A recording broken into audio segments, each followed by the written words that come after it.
alobi makambo ye amoni pe asaline abimisi yango service baza pene ya président de la République bosa le rete le président là atamboli koluka basala nzambe bosa akitena été tanga bande ko sala ba tourner na ye ko luka basala bosa akina été donc bosa la ba obstacle était pona ye accueillir basala nzambe attention. Donc, nous avons beaucoup plus bango. Nous devons prier contre eux. Nous avons écarté le président de la République. Nous avons bengana bango, ako beta bango président de la République. Ceux qui passent en bazo lukai et aux alama bena passent en bazo kende ko luka présent pour na kosenga ba mbongo bona bonno. Un pasteur peut faire un président de la République, mais un président de la République ne peut pas faire un pasteur. Cela veut dire qu'on a ordre sacerdotal, un homme de Dieu au-delà du président de la République. Nous avons maudit président de la République, nous maudit la BBC Vinaïti. Mais président a maudit, nous avons service. Non, mais moi je vais maudire un président de la République, un homme de Dieu dans le pouvoir, dans la force. L'évangile Claude Kaboundou a dit ça. Oui, c'est vrai que la manière donc à exposer ni eloko wana na cher ne sali mabe mais il y a lobby clairement lobby boy a sali démarche wana ndenge surtout amoni proche président de la République ba PC accès wana te akutana président akati mininde tolobaka na tamso pona akutane en coulisses asolani APC orientation so ndenga monyango zo atteindre zo umela tandis le chef de l'état ba ndeko sala ba voyage andi ko voyager déjà ye abimisi yango siko pe na église na ndenga bota misa na ndenge to sambela pe eyebana eloko nyonso bata mifo bimanini nga pona nga na monyango za mabete. Merci beaucoup mesdames, demoiselles et messieurs, chers amis, fidèles téléspectateurs de la 3xw.congofrance.com. Merci toujours parce que vous êtes nombreux à travers le monde en train de nous suivre à travers cette émission tout cela pour la Congo. Cette émission, vous savez bien, une émission de divertissement, l'émission qui vous permet toujours à découvrir, analyser toujours Congolais vivant ici à Afrique ici. Ça c'est votre émission tout cela pour la Congo présentée par votre humble serviteur Yannick Wenge. Aujourd'hui j'ai un grand plaisir de recevoir pour vous le pasteur Miché Moussal Nzambe. Avec lui, on va tomber solo tout. Nzambe azol bani pour na mboka. Lelo église, lelo na église na politique na rata mboka na biso. Alliance ni ezali parce que tout le monde a mambo belé. Les autres ça met sur l'actualité à pasteur Walesa Alobi, président Félix Aloukaye dans 2 ans. Sur le qui était bako assassiné. Ils ont vraiment actualité batuya IDPS vraiment batumboka ki misuku tu ya mbujima ba ko buka église. Il y a pasteur Walesa Toroso Lango avec pasteur Miché Moutouanzambe. Pasteur Miché, bonjour et bienvenue à cette émission. Bonjour, merci. Merci vraiment la confiance que vous pouvez s'engager chaque fois. Nde boyaka Ernest ko lukanga par rapport à la question Nabino. Merci vraiment la confiance wana. Merci beaucoup. Ok, merci. Pasteur Toubé solo actualité, pasteur Walesa en pleine kilt. Donc en pleine kilt a mis prophétie que président Félix Tshisekedi a Lukaye dans 2 ans soka Lukaye était dans 2 ans bako assassiné Nachika parce que mbujima ba siliki makasi pe ba maman ba IDPS ba siliki makasi. Est-ce que prophétie wana ils a prophétie en Zambie on a question liboso pe de ceux qui prophétie en Zambie est-ce que oui ko le bango na cher pe bongo en pleine kilt n'habite yota ils ont Moussal en Zambie au moni en ndenge. Bon na au moni na ça comme d'habitude na linga olobelo ko na yebi te. Mais na zoki tan kolanda évangile Walesa makambo lobaki na lande ndinga expliquaki ezaki prophétie d'abord ezaki vision azwaki yango na retraite azaki na Zimbabwe. Omoni mboka na biso elekaki na mwa ba makamwa ba réalité ezaki belé na décembre. Ça vous mentir et marmolinga eleka na mboka biso mabe ebelé na moment ba élection. Ezaki omoni Congo eza mboka o eza béni par Dieu. Mais ba congolais de mingi nanu ba miebité. Ndenge mboka na biso ezaki prière ya basala nzambe prière ya bana nzambe nyosto en général o bande ko sambela pona ko lela nzambe na momu batu su bande ko tambola ezaki na batu musu bande ko bavandaki ba lexa batana bazamba na bangomba na ba prière na ba jeune ba retraite intercéder pona mawa nzambe esopali kola mboka nde ye pazaki na étape na ye akende ko sambela nzambe pona mboka ina landaki très bien alobi bien na yebite soki eza na batu baza pene ya président de la République ba Monique Marambo Evans Claude Kaboundou salobaki za ya lokuta ba leka ba démentir. Pourquoi eloko ya sali na mibeko lobani balobaka non assistance à personne à quoi à danger. Cela veut dire quoi na moni ba menacer mutu ti ba linga babuma mutu ngai na lobité. Oh, eza danger muso ba soko moyindo kisala nini belela. C'est ça ce qu'il a fait. Oui, parce que niveau les gens voient seulement que niveau ya président de la République biloko sali pona ni ba ko bango en public te ba ko sama. Non, papa. Na loba na sala mission moko na ebiso boy. Un pasteur peut faire un président de la République. Mais un président de la République ne peut pas faire un pasteur. Okay. Cela veut dire qu'on a ordre sacerdotal. Un homme de Dieu au-delà du président de la République. Nous avons maudit président de la République, maudit la BBC Vinaïti. Mais président a maudit, il service. Non, mais moi je vais maudire un président de la République. Un homme de Dieu a un pouvoir, on a un force. L'évangile Claude Kaboundou a dit ça. Oui, c'est vrai que la manière donc à exposer, ni eloko on a na cher, ne sali mabe. Mais il y a lobby clair, ma lobby boy. A sali démarche on a ndenge surtout à moni proche du président de la République. Ba PC action on a été akutana président a katimini de tolobaka na tamso pona akutane en coulisses a solane a PC orientation. Parce que ndenga monyango zo attend zo umela. Tandis que chef de l'état ba nda osala ba voyage, andi ko voyager déjà. Ye abimisi yango siko pe na église ndenga bota misa na ndenge to sambela pe eyebana eloko nyo se bata mi fo bimanini nga pona nga na monyango za mabete. Abimisi yango na poisa pe interpeller chef de l'état. Le président Félix Houphouët Bango a fruit à l'église de réveil. C'est notre fruit.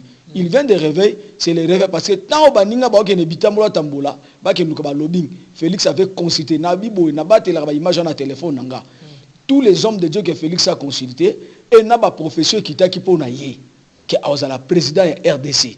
Donc, tant on a studié qu'il y a un prier pour naïe. Basa message de bima qui est belé. Au moins les Congolais ont une ingratitude terrible un peuple. Donc c'est difficile il y a ko luka ko joatan et belé ko au moins surtout le babiloko et cause biso ba une heure ba 2 heures déjà expliquer. Congolais oui, Congolais a mutema mabe moko ya sakanati. Félix azali fruit ya biso ya église de réveil. Pourquoi Félix a eu prière. Félix le président Félix, c'est qu'on a deux président parce que à présence à homme d'état. Le président Félix a eu prière, il y a prophète de deux Kamba. A Kende Kuna après Bassambele Ponaï. A eu prière, il y a église na Yemoko na Philadelphie. A bénéficié de la prière, il y a archibishop, nos collègues, donc William Waza mentor dans na domaine de la prière, il y a makasi ya combat. Na prendra mingi na yeko la pas archibishop donc William na respectera mingi. A eu prière, il y a apôtre Samson à Ghana. L'apôtre Samson à Ghana a dit ça, tango to sambeli. Obi soki batu ba anglais ba luka. Ba contacter nga na numéro nanga na tindela yo contacter nga na WhatsApp na numéro nanga o mona ba cha na tindela yo CD wana et natino image soko ka anglais abi we when we pray na passer tango to sambela. Cela veut dire quoi?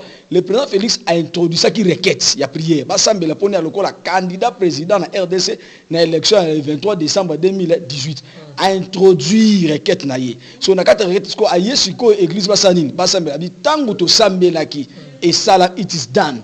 Okoya loko la prochaine okoya awa l'église loko la prochaine président nini il y a RDC. Donc automatiquement spirituellement Félix a établi loko la président RDC. Donc balaki na choisi quelque chose ba tubake basali ba complot ba nini. Donc ndenga zawana loko la président oyo abimi na prière. Siko et batubaku jamais côté ne va pas manifester contre Evans Kaboundou. Moi nazo regretter na comportement et la plupart surtout dans la bien au moins batubaku ça va bien des chrétiens.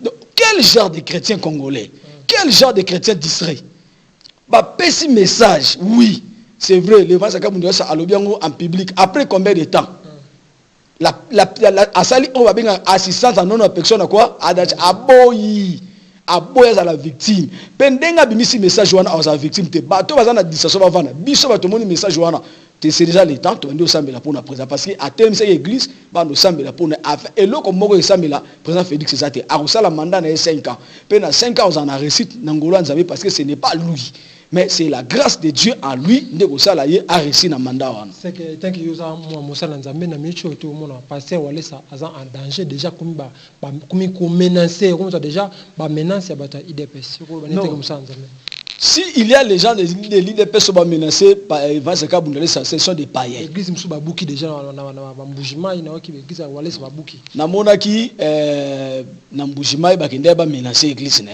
oui c'est vrai na monaki quelques ba image wana ba photo wana ke ba kenda ki bo na ju confirmation mais les gens ba ke menacer église avant Kabundale ça baza na malédiction. Ba ye ba yango tala basaka ndako ngangati ya ndako ngangati soki ozo banga nganga Nzambe aza au-delà ya banganga. On joue pas avec l'œuvre de Dieu. Bon kende bo vérifier ba soda o batindara bango ba menacer et armée de victoire. Il y a archibishop Coutinho Fernando. Bazalaka mingi ba kota mabele. En tout cas basaka en église à Zambete. Wale wanani Evans comme le restaurant ndoloba aloba kite étant qu'un individu, il parle étant qu'un homme de Dieu. Alobi makambo ye amoni pe asaline abimisi yango. Service au peine président de la République, bossa les rétés. Le président là a tamboli koluka basa na Nzambi, bossa a quitté na été. Tango bande ko sala ba tourner na yeko luka basa na bossa ki na été. Donc bossa là ba obstacle était pour na ye accueillir basa na Nzambi. Attention, attention. Donc ngai na ko pamela beaucoup plus bango. Soki basa les nous devons prier contre eux. Nzamba ko écarter bango peine président de la République. Nzamba ko benga na bango, ako beta bango peine président de la République. Soki basa Nzamba bazo luka e ozala mabe na basa Nzamba bazo kende ko luka président pour na ko senga ba mbongo bo na bo non. Mais pour aider les chefs de l'État na ba conseil na ko sambela pour na ko pese bo orientation ko tala président de la République a mérité. Ndongo zawana na zo ebisa azo mérité fois na équipe à chaudière intercession. Na ndaku na yeba sambela pour na bango parce que bo continuer na prière. Il faut une équipe ya chaudière ya intercession au sambela pour prévenir lokola outi na catholique c'est la raison pour laquelle les catholiques combattent. Yoka bato yo yeba catholique a combattre président Félix parce que a outi pas na bango te. Lokola outi pas na biso bato ba finga binzambi nzambi. Nzambe ya binzambi nzambi abimisi ye. Yango moni ba combattre ye. Soka zaki ka muta outi pas na bango ba soutenir ki banda ezana mambo ba enda ba nite pour moi je le vois na mona dimension wana parce que a outi pas na bango te a outi na binzambi nzambi ba finga yango moni ça combattre. Na catholique so catholique a combattre na voix ya binzambi a combattre na voix que mutu abimi na ba prophétie ya l'église de réveil. Ce sont des hommes de Dieu au baba benga biso binzambi de ba samela pour na ye le prophète de Dieu Kamba a prié pour lui to monyango awa avant banda ba tourner premier sorti na bima ki na ba pays Afrique ya na Philadelphie. Ake banda kuna na église na ye ndako ne place outi ba sambeli pour na ye na église na bandi ba sorti na ye. Donc cela veut dire il reconnaît, azo reconnaître bien. La Bible dit reconnaître l'Éternel votre Dieu qui vous a donné le pouvoir d'accueillir. Yeba ke eloko nyoso mutu aza nango. Ayeba ke outi ba Nzambe. Lokola zo ke na vie ya voix ya olukanza ya basa Nzambe. Ake no bongo sans hypocrisie. Azala bongo azala connecter ngana kosenga na ye mik beaucoup plus que azala connecter na église. Et non abatou. Azala connecté dimanche moko, azala droite ya dimanche moko afandaka na ndako. Quelque soit payé il faut chaque dimanche akende na église. Basambela rapona azo mériter prière basala Nzambe c'est ça. Merci beaucoup pasteur monsieur Lobi Zaki journée il y a pas tout le monde qui président Félix Sekedi Zaki na Notre-Dame Congo je crois na cathédrale la Congo pe bakutana kina Laurent Mosengo a reconnaître qui le la président pour cause bénéfique pour le peuple congolais il y a lobby réaction bon peut-être pour nanga omoni Mosengo aza Mosengo cardinal beaucoup de respect étant que papa aza cardinal par rapport à catholique ngala aza pasteur par rapport à l'église de réveil donc na domaine déjà musala ngoli osala ngo biso na bango to sakana boyo to sola bien mais boyo kan comme teze parce que bango ba benga biso binzamizami biso beto na ndengo to considérer bango mais eza bien eza nouvelle bien pourquoi à se contredit na yemo na malobande par rapport à biloko uté ko loba na Belgique na France kuna omoni que la Bible dit muto za la juger car na malobe sanini e mana monoko ne automatiquement à se contredit par rapport à Babylone ba na ba micro car ba micro wana ndeso sanini e kanga bango car ye wana abinga Félix qui a présenté à l'équipe mabe boyena boye le pays va mal mais aujourd'hui adobi azali réponse ya ba prière ya bato omoni ngote que d'autre part bando sa ba sa biloko na muté ya mabe ba sa biloko lo barate parce que il dit les histoires dans l'hypocrisie na c'est alobé ndom tanga yambi président Félix a changé maloba nae non ngai nakoki na maloba wana na ndimi yango eza bien na reconnaissance mais naza nango na ba réserve beaucoup plus naza nango na ba réserve beaucoup plus est-ce que alobi loko uti na motema na ye ou bien alobi na sentiment parce que il y a d'autres histoires les gens parlent na sentimentaliste azolo ba flatterie tout parce que aye pa na biso parce que leur souci eza faut pas mona ki pa na bango mais tant que pas na bango te omoni baza c'est sont comme ça c'est l'hypocrisie il faut muto za la clair la Bible nous dit il y a aussi la choix soit aux na côté ya moto soit côté malili na cause na moto na malili aux danger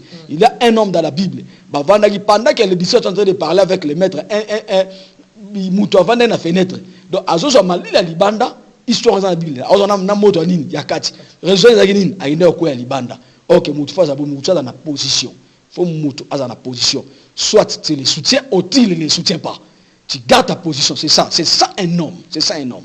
Merci beaucoup, Pasteur Michel. Parlant toujours na catholique, parlant à présent de l'église cathédrale à Paris, où tu as Zika, mais le statut est bien na kati, on a le statut on a habité au Panzani, on a Facebook partout, le statut on a mabé, on a mis tout misa tout, bloma bongo, donc on a habité réaction les années temps on a qui statut on a Zika. Je n'ai jamais été membre de l'église catholique.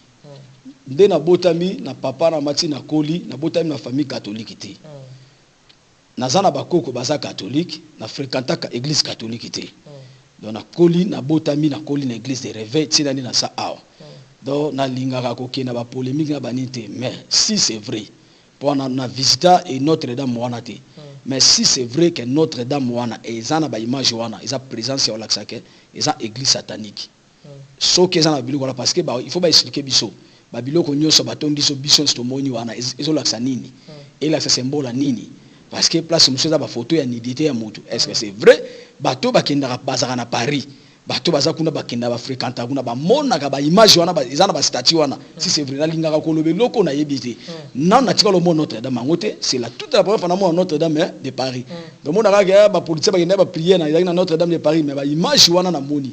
Est-ce que c'est vrai, c'est réellement? Et ça, l'image oyo batiana église Yanzambe. Église Yanzambe oyo kova na ba statue. OK, la Bible dit ba ki ko adorer une autre statue c'est que ba image wana. Et ça ba statue ya étant que ba ya occulte ou bien ça ya ba idole ou ba sala ba idolâtrie na bango spirituel.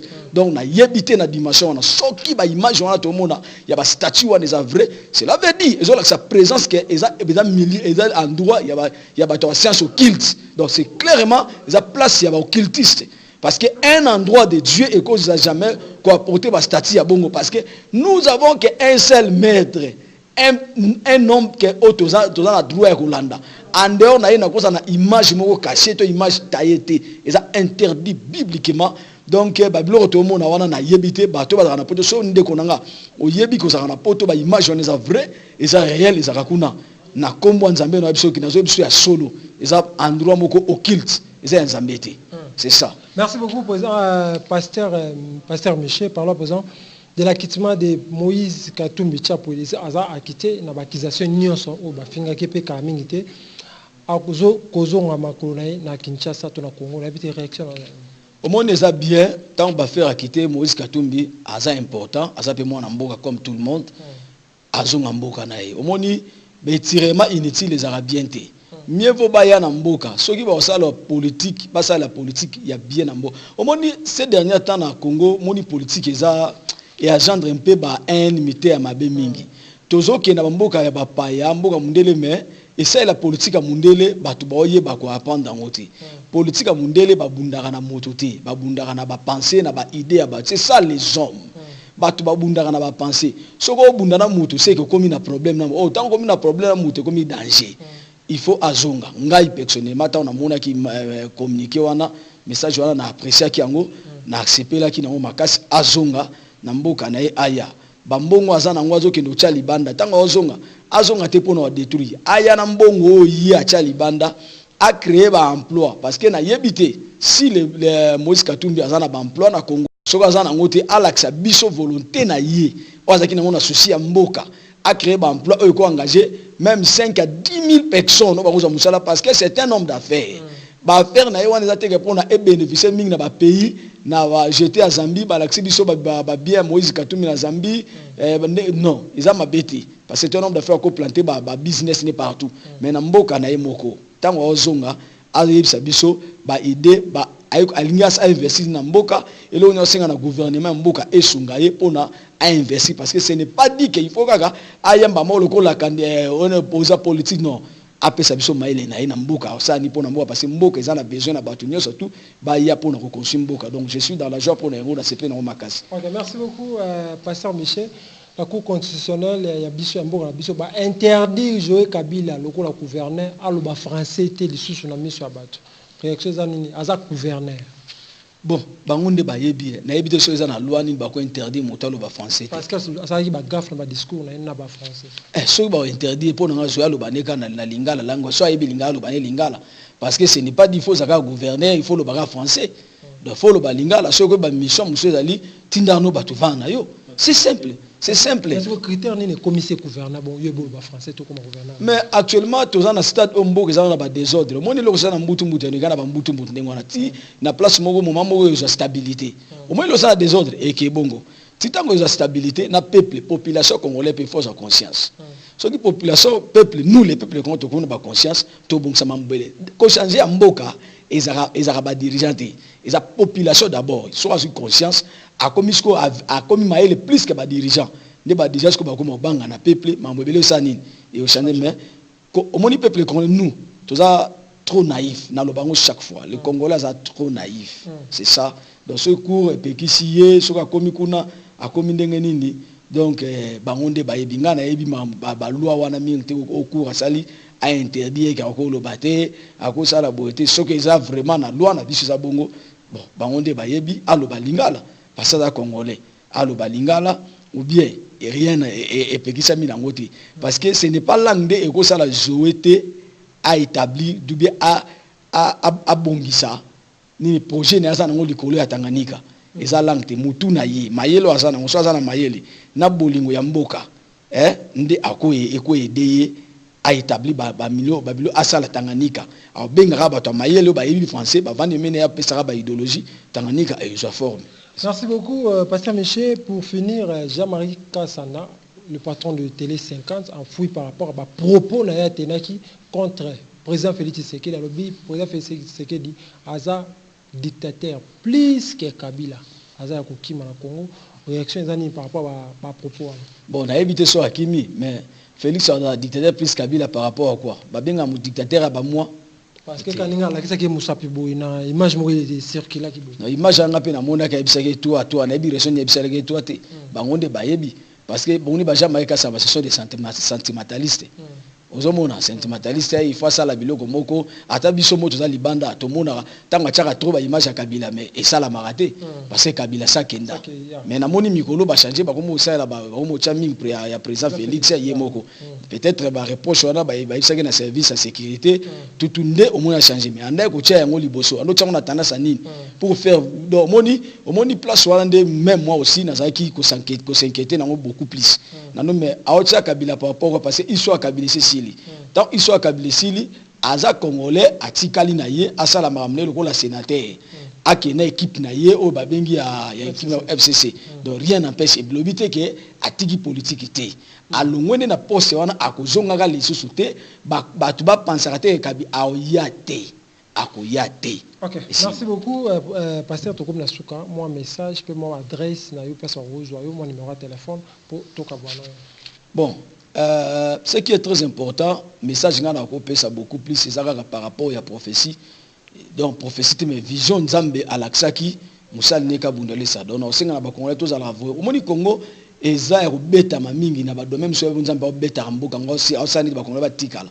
Parce que peuple ko baza ba impoli ba toucher ba sala nzambe tala. Moi j'ai été au Nigeria. Comment les Nigériens ba pesa ka respect na ba pasteur. Même un musulman en Nigeria ayebi ko respecter basala nzamba ayebi obanga bango balobaka na mabina malam etali bango c'est que moi je sais aza musala nani ya nzambe bayebi mais congolais tétété en tout cas si c'est réellement oza moi na nzambe oza chrétien ko soit message wana na haine c'est ça le message ezali beaucoup plus moi personnellement je demande à toutes les personnes toute personne est à la chrétien est à la non chrétien oyo ayebi ka sambela selon nzambe na ye to bando prier pour la présidence de la République c'est ça ils a na yebité ceux qui ba congolais tous atteint au sambela pour na autorité autorité sur na éviter oyebi na prière toko benga na bango na pouvoir mutu mo pa yeke a détruire attendre bolo bo ba zoé baza toko benga na prière to kangele ba prière to tindele banguma na bureau na ye a ya kota na bureau zo mona toujours l'esprit zo akeluka ba chef kuti ba esprit buka to tindeli. C'est comme ça que Dieu a fait na kati ya nini Égypte. Donc tous sont capables tout semble tout soutenir présent message na osenga na président de la République azonga na l'église o ba pesa ke ba message akepe sofran akisala offrande d'action de grâce abo sanate l'apôtre Samson na Ghana oui na monaki le papa donc à Williams azalaki na investition na ayako salaki prière ake Ghana akeni ba contre président ya ba chef de l'état te ake ko luka na osengane chaque dimanche azara na église qu'il donne l'offrande étant qu'un fidèle dans l'église to yebika comme na ba charge d'occupation comme belé mais Nzambaza au-delà ya tout Nzambaza au-delà ya tout. Il y a des personnes qui cherchent la face de l'éternel. Le corps là, oyeba ke Nzambe na zaki au-delà, luka ki Nzamba péché loko luka ki. Continuez, demeurez toujours na eloko wana. Donc pour na mutu surtout on a besoin de contacter biso numéro na ngeza on plus 27 78 412 70 80 plus 27 78 412 70 80 oko benga biso ou bien au lookinga au lookinga na Michel Wisdom TV. Donc on a un programme de prière, on a besoin de prière, on a un Michel Wisdom TV. Des places qu'on a au Betty Michel Wisdom TV. Oui, sur Betty on a YouTube Michel Wisdom TV au Kutakuna, on a besoin de prière à terre musique à bossa mais la ponayo. Nous sommes formés dans l'anglophone, on a besoin de bon mototé. Naza besoin de un bon moté, naza influencer te, aux autres potes, aux autres naza ni influencer. Je suis là pour Jésus et je reste toujours pour Jésus. Donc c'est ça mon objectif. Benga biso encourager biso so monyo c'est l'émission oyo ça va commenter yango luka biso aimer page na biso Michel Wisdom TV Nzambe apambola apambolo makasi pe Nzambe apambola bino makasi pona confesse tango so boyaka pa na biso luka biso chaque fois ko tuna biso mituna to loba pona mboa parce que na état tout ça oyo soko lingi olandeli politique mboka te eko s'occuper na yo donc tout nous intéresse intéressé biso to ba ndenge mboka zo voler to sambela to loba parce que présent tous années actuel c'était asa chrétien asa fruit na biso église de réveil tous ça fier nango c'est notre fruit il y a église de réveil nous devons donner gloire à Dieu parce que après si biso présent na ba prière yé moko présent à l'ouga pouvoir na nini na prière qui commence dans la prière finira toujours ou dans la prière il faut à continuer toujours la vie de prière muta ko sa président Félix nazo kebisa beaucoup plus entourage na yé bosa la berete bino boluka pri boluka Nzambe na yete pour son pouvoir botambola qui ne bo travailler physiquement mais yemo za ki mettre physique na nini na spirituel aluki Nzambe na prier a tellement bané ko croire que Nzambe est capable de faire quelque chose Nzambe a établi rien ils a facilité kabila na manduki a cédé pouvoir pas na pas na chadarité ils ont Nzambe na na capacité tambusa mutema Rwanda mais kabila ayatika asudor asunda pouvoir pas na yo c'est ça l'on a ko loba. Ok, merci beaucoup, mesdames, demoiselles et messieurs, chers amis fidèles téléspectateurs. C'était là le pasteur Michel Moto Nanzambe. Merci beaucoup, Nenge, au pasteur.